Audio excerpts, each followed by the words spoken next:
Canto 3. The Glory and the Fall of Life. This world of bliss he saw, and felt its call, but found no way to enter into its joy. Across the conscious gulf there was no bridge. A darker air encircled still his soul, tied to an image of unquiet life. In spite of yearning mind and longing sense,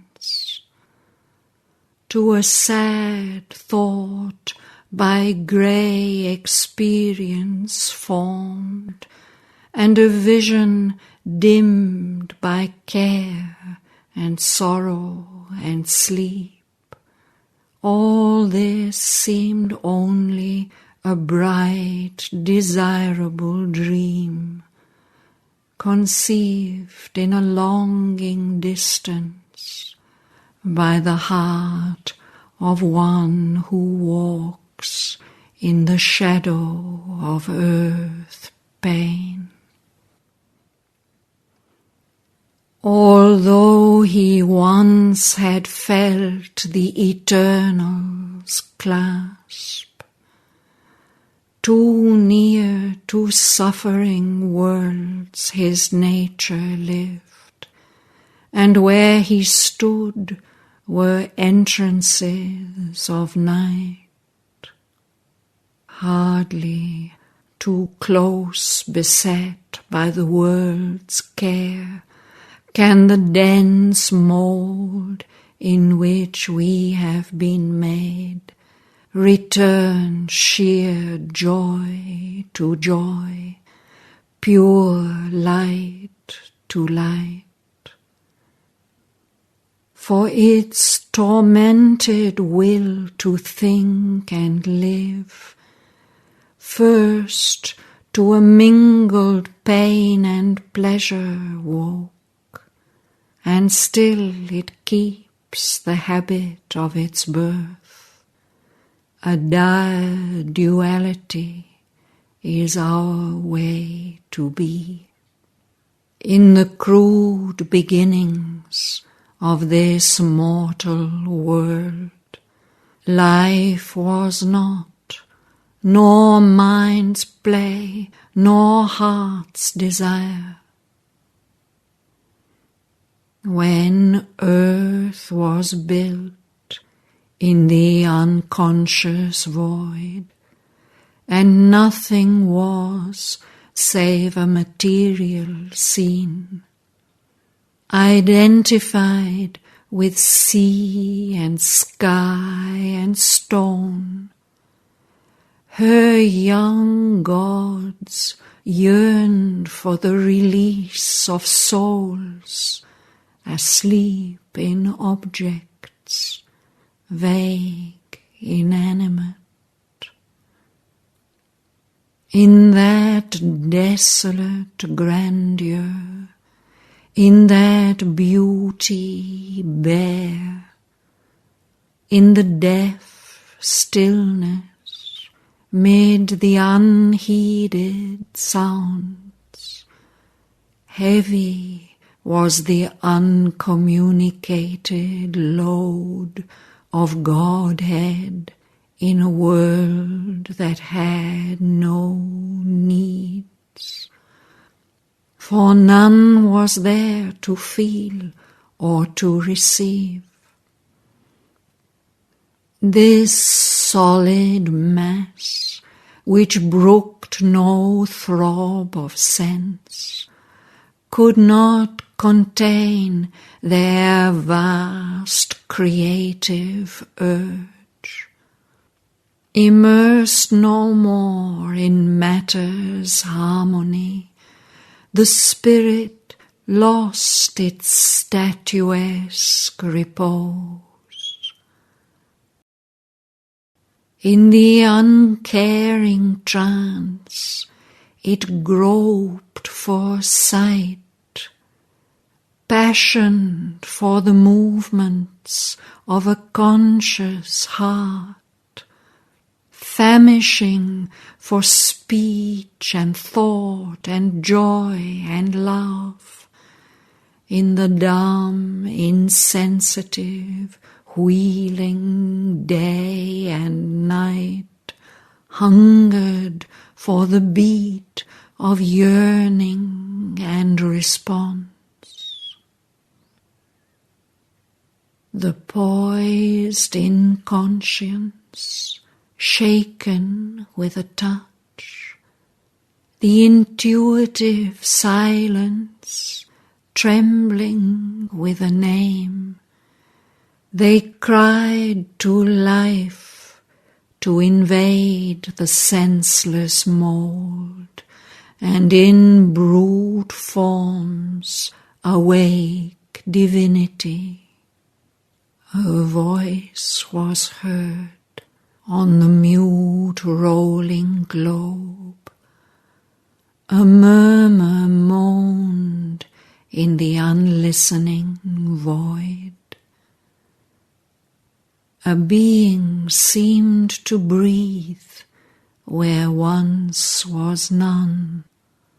Something pent up in dead, insentient depths, denied conscious existence, lost to joy, turned as if one asleep since dateless time, aware of its own buried reality, remembering its forgotten self and right.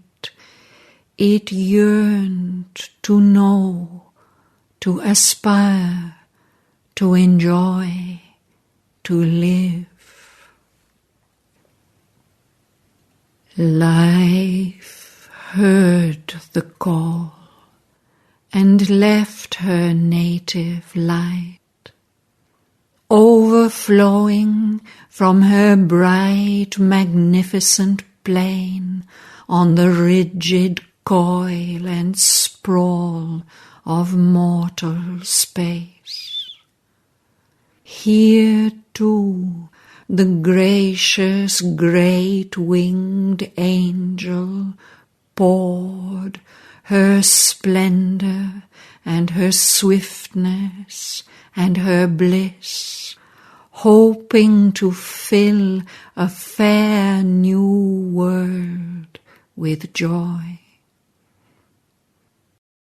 As comes a goddess to a mortal's breast, and fills his days with her celestial clasp, she stooped to make her home in transient shapes. In matter's womb she cast the immortal's fire. In the unfeeling vast woke thought and hope, smote with her charm and beauty flesh and nerve, and forced delight on earth's insensible frame. Alive and clad with trees and herbs and flowers, earth's great brown body smiled towards the skies. Azure replied to azure in the sea's laugh. New sentient creatures filled the unseen depths. Life's glory and swiftness ran in the beauty of beasts. Man dared and thought and met with his soul the world.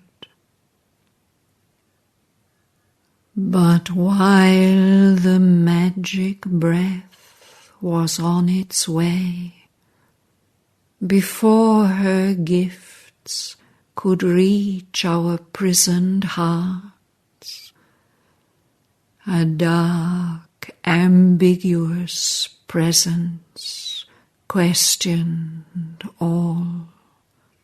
The secret will that robes itself with night and offers to spirit the ordeal of the flesh, imposed a mystic mask of death and pain. Interned now in the slow and suffering years, Sojourns, the winged and wonderful wayfarer, and can no more recall her happier state, but must obey the inert inconscient's law. Insensible foundation of a world in which blind limits are on beauty laid, and sorrow and joy as struggling comrades live. A dim and dreadful muteness fell on her. Abolished was her subtle, mighty spirit, and slain her boon of child-god happiness, and all her glory into littleness turned, and all her sweetness into a maimed desire. To feed death with her works is here life's doom. So veiled was her immortality that she seemed inflicting consciousness on unconscious things, an episode in an eternal death, a myth of being that must forever cease. Such was the evil mystery of her change.